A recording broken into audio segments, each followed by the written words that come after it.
치아를 상실했을 때 가장 먼저 떠오르는 임플란트. 실제로 임플란트는 자연 치아와 색상과 모양, 씹는 힘까지 흡사해 많은 사람이 선호하는데, 하지만 이렇게 장점이 많은 임플란트도 영구적인 건 아니라고. 임플란트의 평균 수명은 10년 안팎으로 시술 후 어떻게 관리하느냐에 따라 수명이 달라지는데, 임플란트는 관리하기 나름이에요. 톡톡 건강 토크. 오늘은 임플란트 오래 쓰는 비결을 낱낱이 공개한다. 개봉 박두. 네, 임플란트 치료 기간은 환자마다 개인차가 있겠지만 통상적으로 3에서 6개월 정도가 걸립니다. 그렇다 보니까 시술이 망설여지는 것도 사실인데요. 문제는 이렇게 비용과 시간을 들여서 임플란트를 했는데 다시 뽑아내거나 재수술을 해야 되는 경우들이 종종 있다고 합니다. 네, 톡톡 건강 토크. 오늘은 임플란트 시술만큼이나 중요한 시술 후 관리 방법에 대해서 자세히 알아보도록 하겠습니다. 네. 오늘 도움 말씀 주실 분 모셨는데요. 네. 구강외과 전문의 추연규 대표 원장께서 나와 계십니다. 네, 안녕하십니까? 안녕하십니까. 네, 그럼 먼저 3분 브리핑을 통해서 임플란트의 수명에 대해서 알아보도록 하겠습니다. 원장님 부탁드리겠습니다. 안녕하세요. 치과의사 추영규입니다. 저는 오늘 임플란트 오래 쓰기라는 주제를 가지고 여러분께 좋은 정보를 드리기 위해서 나왔습니다. 심한 충치, 치아 파절, 잇몸병으로 인해서 어쩔 수 없이 안타깝게 이를 뽑는 경우가 발생하게 되는데요. 자연 치아를 대신하게 될 임플란트, 그 임플란트가 반영구적이라고 알고 계신 분들이 많으세요. 과연 그 임플란트의 수명은 얼마나 되는지, 그 임플란트를 오래 사용하기 위해서 어떻게 관리하고 어떻게 해야 되는지 같이 알아보도록 하겠습니다. 임플란트의 수명이라는 것은 딱히 정해져 있지 않습니다. 어떤 분들은 임플란트 10년, 15년 전에 임플란트 수술을 받으시고 편안하게 아직까지 잘 사용하고 계신 분도 계시고요. 전 만약에 본인은 한 3년 전에 수술 받았는데 임플란트 주변이 붓기도 하고 흔들리기도 하고 불편감을 호소하신 분도 계십니다. 제일 안타까운 거는 임플란트 수술을 하시고 완성되기 전에 임플란트가 흔들리고 붓고, 그래서 어쩔 수 없이 임플란트를 제거하고 다시 수술 받으신 분도 계십니다. 어떻게 하면 임플란트가 더 오래 쓸지 제가 같이 알아볼 건데요. 그 임플란트의 구조적이나 이론적으로 봤을 때는 반영구적이지만은 우리 입안의 환경이라든지 몸의 건강 상태, 치과 의사의 수술의 정확도, 그리고 임플란트 구조, 그러니까 유지 관리를 어떻게 하냐에 따라서 임플란트를 짧게 쓰실 수도 있고 임플란트를 오래 사용하실 수도 있습니다. 보시는 것처럼 임플란트의 수명은 구강 내 환경, 전신 건강 상태, 임플란트 재료, 치과 의사의 숙련도, 유지 관리 등으로 임플란트 수명이 결정된다고 볼 수 있습니다. 모든 과정이 단계별로 다 이루어지지만은 결국은 하나가 유기적으로 이루어지면서 임플란트 수명을 연장시킬 수도 있고 단축시킬 수도 있습니다. 임플란트를 오래 쓰기 위해서는 먼저 임플란트의 구조에 대해서 알아보시는 게 좋을 것 같습니다. 임플란트라는 것은 티타늄이라는 구조물로 이루어져 있는데요. 그 임플란트가 뼈에 직접적으로 붙기 위해서는 임플란트가 뼈 속에 박혀 있어야 됩니다. 임플란트가 뼈 속에 박혀 있으면 잇몸뼈에서 뼈세포가 나와서 티타늄이라는 구조물에 뼈세포가 달라붙게 됩니다. 그러면서 임플란트와 뼈가 결합을 하게 되는데 그거를 골융합이라고 합니다. 골융합이 이루어지는 기간이 위턱뼈, 아래턱뼈 기간이 다르고 환자마다 다르고 내 몸의 건강 상태에 따라 달라집니다. 골이식을 하게 되는 경우도 골융합 기간이 달라지게 되는데요. 그러면 뼈가 튼튼해야지 임플란트가 단단하게 박혀 있고 뼈세포가 잘 활성이 돼야지 뼈하고 임플란트가 직접적으로 잘 붙는 골융합이 이루어지는데 내 몸이 건강해야지 뼈세포가 활동할 수 있습니다. 그래서 입안의 상황, 뼈의 상황, 내 몸의 상황에 따라서 임플란트의 수명이 달라진다고 볼 수 있어요.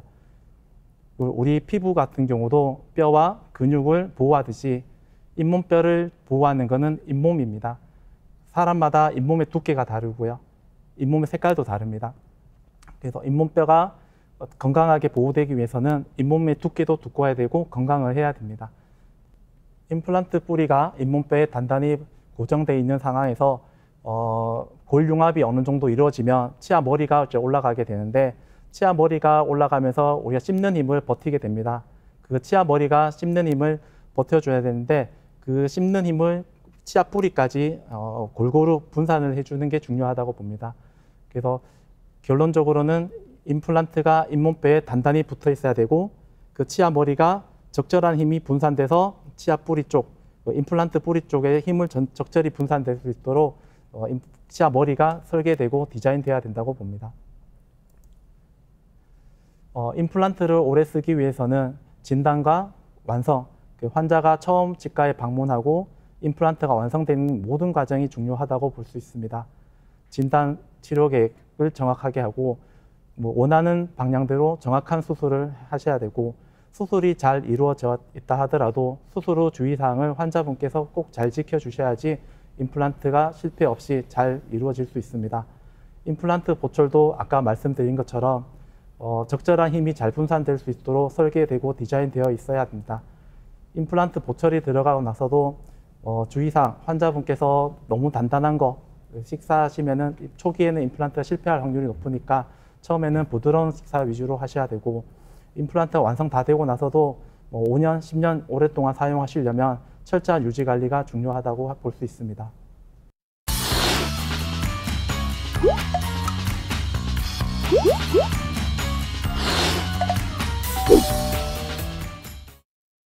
네, 살다 보면 치아가 흔들리는 풍치가 생기기도 합니다. 네. 많은 사람들이 한 번쯤 앓을 정도로 아주 흔한 질환인데 네. 근데 그냥 두게 되면 이게 염증이 생겨서 이가 빠질 수 있다고 들었습니다. 네. 그러면은 미리 치과 가서 이걸 빼는 게 좋을까요? 아니면 자연치아니까 그냥 살릴 수 있으면 살리는 게 좋겠습니까?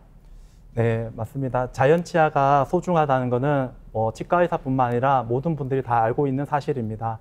하지만 그 자연치아로 인해서 주변의 건강한 치아까지, 아니면 건강한 잇몸뼈까지 흡수가 안 좋은 경우가 생기는 경우도 허다합니다.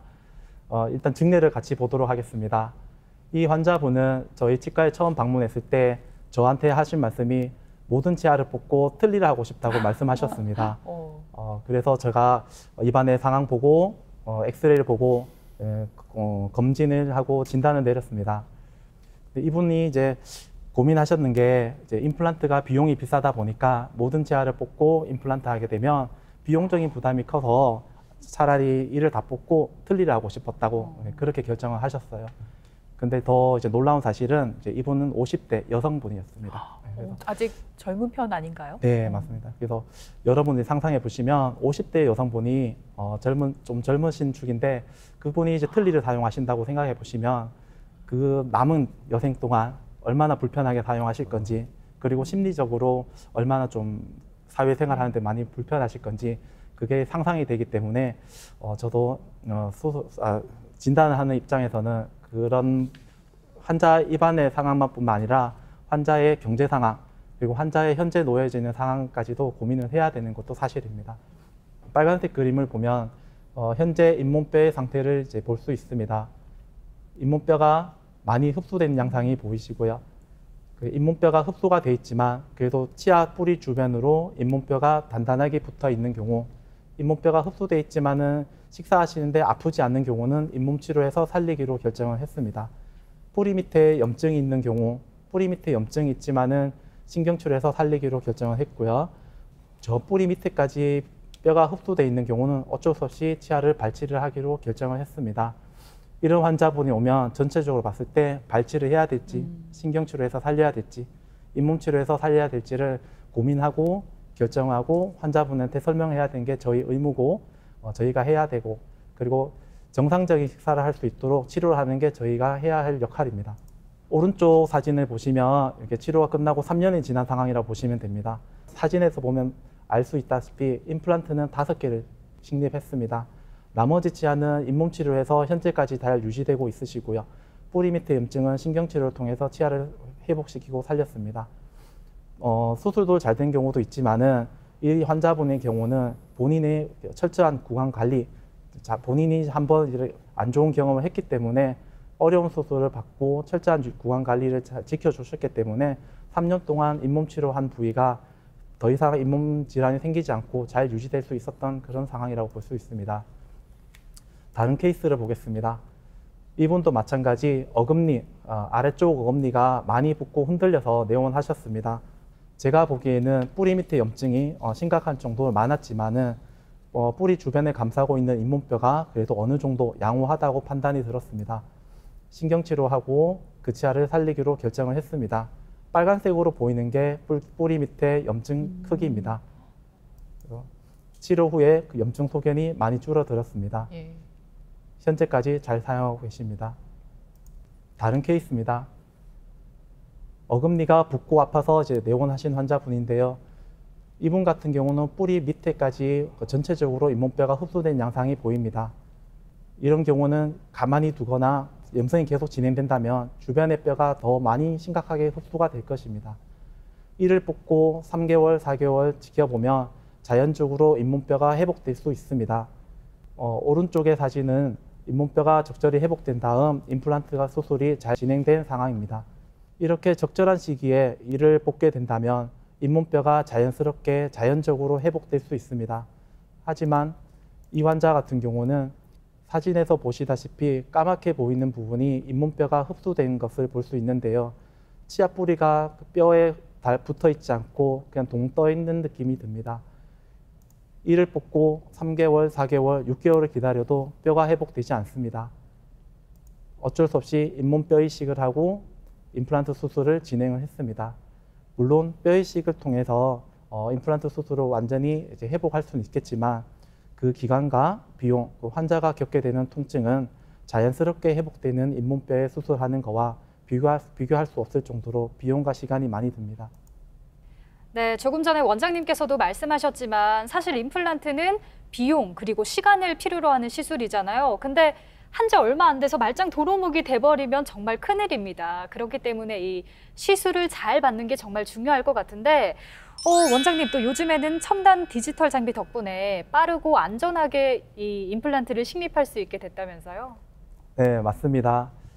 오래 쓰는 임플란트를 위해서는 정확한 수술이 필수입니다. 그 정확한 수술을 위해서는 첨단 장비인 그 3D CT와 구강 스캐너를 이용해서 컴퓨터 분석 임플란트가 가능하게 되었습니다.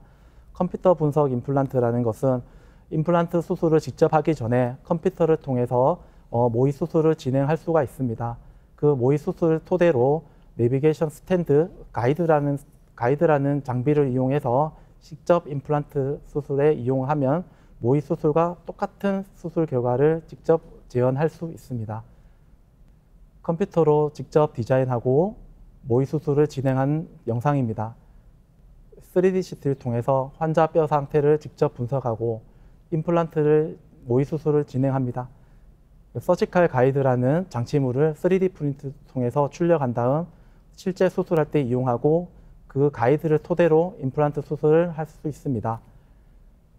수술 전, 후 비교해보면 모의 수술 때와 실제 임플란트 수술했을 때의 결과는 거의 동일하다고 볼 수 있습니다. 하지만 내비게이션이라는 것은 길을 안내하는 것이지 직접 운전자가 운전하는 그런 시스템은 아닙니다. 그래서 내비게이션 임플란트라고 해서 모든 결과가 동일한 건 아니고요. 직접 운전을 해야 하듯이 수술하는 술자도 풍부한 경험이 필요하다고 볼 수 있습니다. 이 환자는 당일날 위턱뼈에 10개의 임플란트를 수술한 환자분입니다. 10개의 임플란트를 수술할 때 1시간도 채 안 걸렸는데요. 수술 시간도 단축되고 무절개로 수술할 수도 있고 무절개로 수술하게 되면 출혈도 적고 부종도 적고 그 통증도 감소하게 됩니다. 물론 절개를 하지 않으니까 감염도 최소화시킬 수 있습니다. 무엇보다 중요한 것은 우리가 원하는 위치에 정확하게 임플란트를 식립할 수 있다는 게 중요하다고 볼 수 있습니다. 이 사진은 무절개, 최소절개 수술한 사진입니다. 실제로 수술 전, 수술 후, 수술 직후에 촬영한 사진입니다. 보시는 것처럼 절개선도 없고 따로 봉합사도 보이지 않습니다. 이런 경우는 수술 후 보통 통상적으로 그 다음날 소독받으러 오시고 실밥풀로 2주 뒤에 오시는데 이분 같은 경우는 수술하고 소독받으러도 안 오셔도 되고 실밥풀로도 안 오셔도 됩니다. 2달 뒤에 뼈와 임플란트가 안정적으로 붙으면 본드로 내원하시면 됩니다.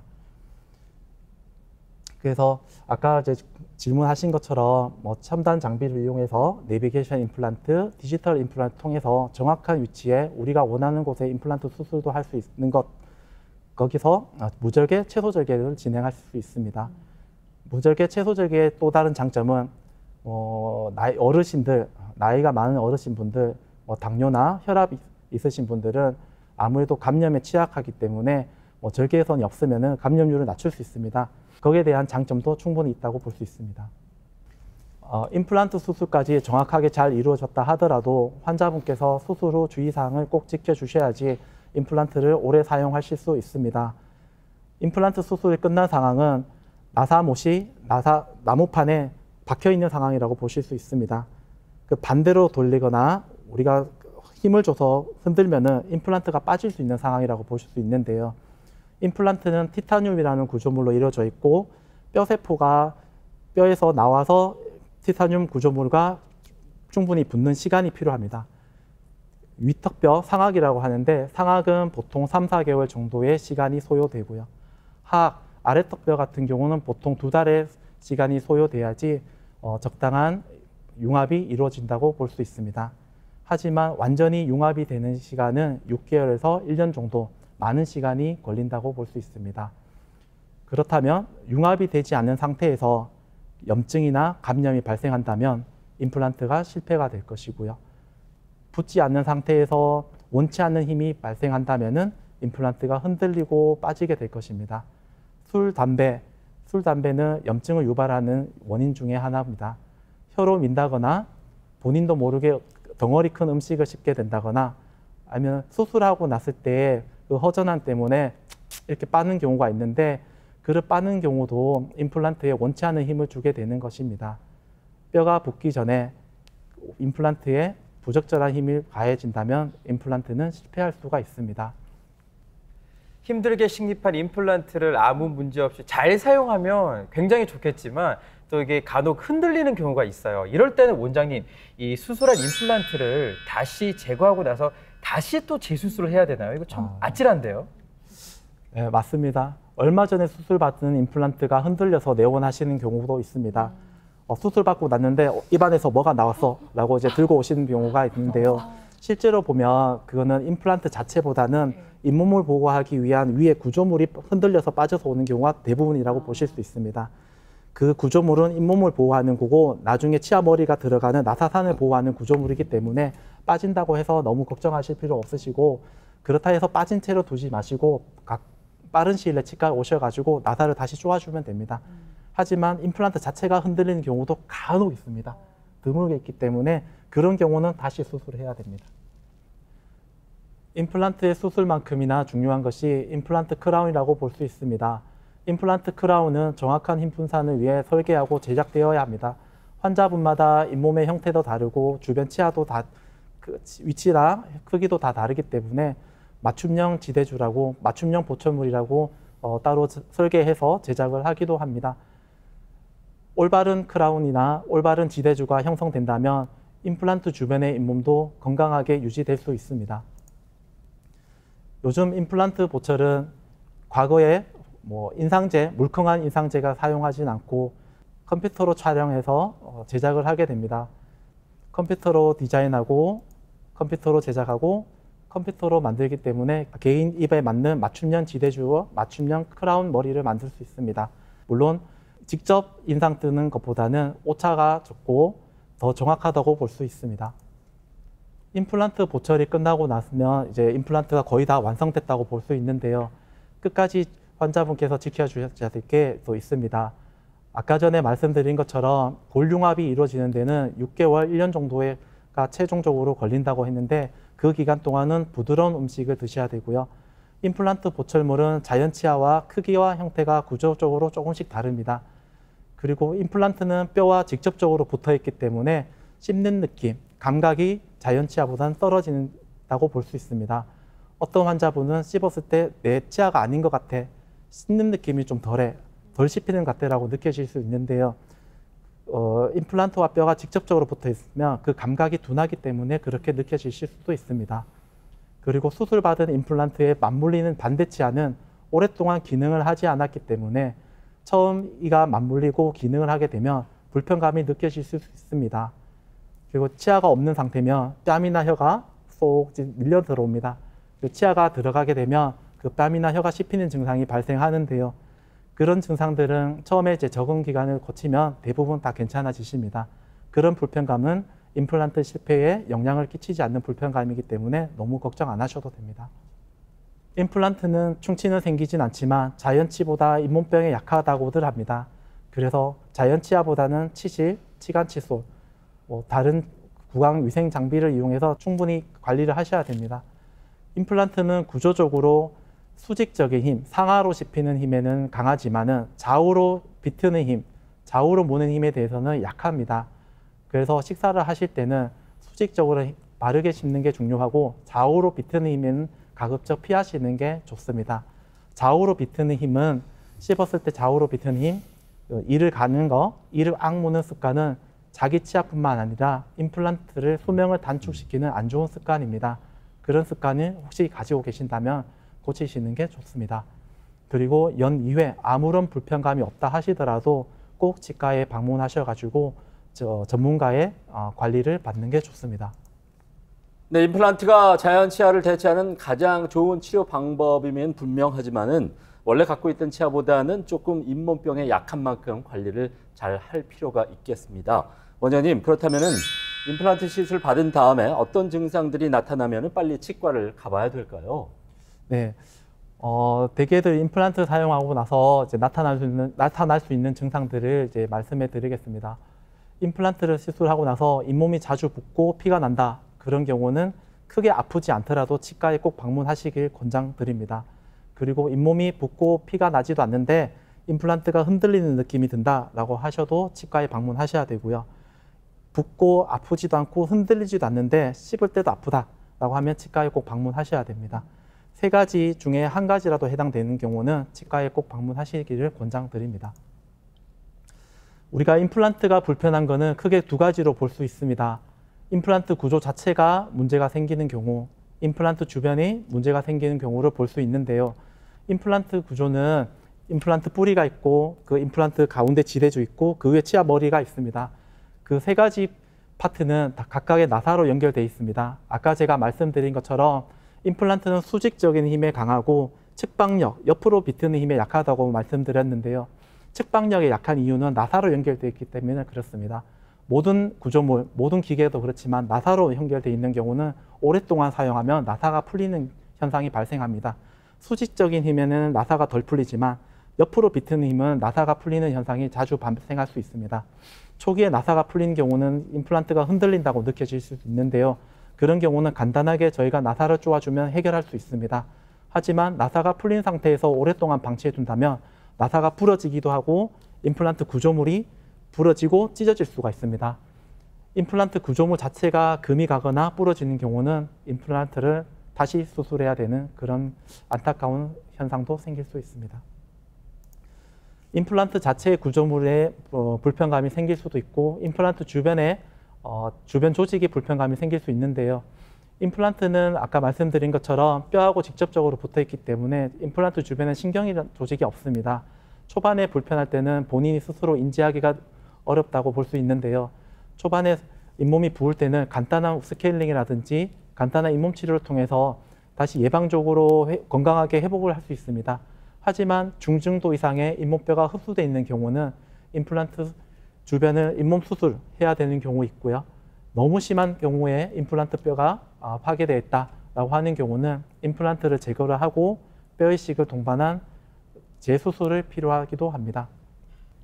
네, 오늘 임플란트 시술에 대해서 여러 가지 알아봤습니다. 끝으로 큰맘 먹고 심은 임플란트를 우리가 좀 더 오래 건강하게 써야 할 텐데 어떻게 관리하면 좋을까요, 원장님? 오늘 전체적으로 말씀드린 거를 정리하자면 일단 진단과 치료 계획이 굉장히 중요하다고 볼 수 있습니다. 환자마다 입안이 다르고 전신 건강 상태가 다르기 때문에 정확한 진단이 중요하고요. 그리고 진단이 된 만큼 정확한 위치에, 내가 원하는 위치에 정확한 임플란트 수술이 중요합니다. 그리고 임플란트가 오랫동안 사용하기 위해서는 철저한 유지 관리가 중요하다고 볼 수 있고요. 아까 제가 말씀드린 것 중 잇몸이 자주 붓는다, 임플란트 수술하고 나서 잇몸이 자주 붓고 피가 난다, 흔들린다, 씹을 때 아프다라는 증상이 한 개라도 발생한다면은 빨리 치과에 가셔가지고 적절한 조치를 취하신다면 임플란트를 오랫동안 예방적으로 사용하실 수 있을 것 같습니다. 네, 들으신 것처럼 임플란트를 잘 시술하는 것만큼이나 잘 쓰는 것도 참 중요합니다. 얼마나 잘 관리하느냐에 따라서 임플란트의 수명이 좌우된다고 해도 과언이 아닐 겁니다. 네, 애써 심은 임플란트를 뽑고 재수술하는 경우가 발생하지 않도록 사후의 관리 철저히 잘해주시기 바랍니다. 네, 지금까지 이 시간 도움 말씀에 구강외과 전문의 추현규 대표 원장께서 소개해 주셨습니다. 네, 오늘 고맙습니다.